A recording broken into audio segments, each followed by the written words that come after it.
अस्सलाम वालेकुम फ्रेंड, उम्मीद करता हूँ कि आप सब बहुत ज़्यादा खुश होंगे। मैं आपका अपना मुज़म्मिल हुसैन। सबसे पहले मैं आपको बताना चाहूँगा कि आप देख सकते हैं कितनी कड़क धूप है, और इस धूप के अंदर मैं सिर्फ आपकी खातिर वीडियोस बना रहा हूँ, आपको एंटरटेन करना, आपको कुछ ना कुछ चीज़ बताना, कोई न्यू चीज़ सिखाना आपको। तो अगर आपने मेरे चैनल को सब्सक्राइब नहीं किया तो अभी कर लें इस धूप के वास्ते। कुछ भी मैंने कल पोस्ट पढ़ा तो मैंने एक चीज़ देखी कि हमारे मुआशरे के अंदर क्या होता है। अक्सर ऐसा होता है कि हम बिना सोचे समझे कुछ देखते हैं तो हम उसकी तहकीक नहीं करते हैं। बिना तहकीक किए हम ज़ोर दबा करके हम अपने ख़ास रिश्ते को, ख़ास वफ़ादार को खो देते हैं। एक मिसाल है कि एक औरत ने अपने पास रखा हुआ था कुत्ता, वफ़ादार कुत्ता था। उसने एक दफ़ा बाज़ार गई तो उसने अपने एक बच्चे को जो है ना कुत्ते के हवाले करके कि कुत्ता संभालेगा। कुत्ता इतना वफ़ादार था। तो हुआ क्या कि वो इस तरह एक दिन गई, दूसरे दिन फिर बाज़ार गई तो फिर उसने सेम टू सेम कुत्ते के हवाले अपना बच्चा करके कुत्ते ने बच्चे की जो है ना मुकम्मल ख्याल किया उसका।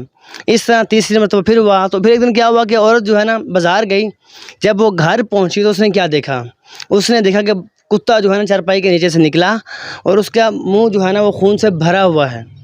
तो उसे लगा कि मेरे बच्चे को जो है ना इस कुत्ते ने ही खाया है। उसने बिना सोचे समझे उसने सोटी उठाई, उस कुत्ते को मार दिया। फिर उसने सोचा कि मैं अब देखूं तो सही कि मेरा बच्चा है कहाँ पे। उसने थोड़ा आगे गई, कमरे में देखा तो चारपाई के करीब उसके बच्चे के जो पैम्पर फटे हुए पड़े हुए थे, टुकड़े पड़े हुए थे उसके। तो आगे देखा तो कोने के अंदर उसका बच्चा सेफ पड़ा हुआ था। चारपाई के नीचे एक सांप था, बहुत बड़ा जहरीला सांप, जिसे कुत्ते ने मार दिया था। अब बात करने का मकसद ये है कि उसका वफादार कुत्ता था, उस सब कुछ उसने किया, लेकिन औरत ने बिना सोचे समझे एक वहम का शिकार होकर अपना वफादार कुत्ता खो दिया।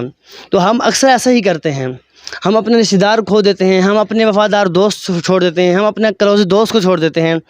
कोई छोटी सी बात को हम सह नहीं पाते, हम सोचते नहीं हैं कि हम कर क्या रहे हैं। तो इसलिए मेरे भाई, मेरे दोस्तों, इस चीज़ का ख्याल किया करो। जब भी कोई बात हो तो आप पहले उसकी तहकीक किया करो। जब तक तहकीक ना हो जाए तब तक कोई भी एक्शन ना लिया करो। तो अगर मेरी बात आपको अच्छी लगी तो आगे शेयर लाजमी कीजिएगा। Thank you so much. अपना ख्याल रखिएगा। अल्लाह हाफ़िज़।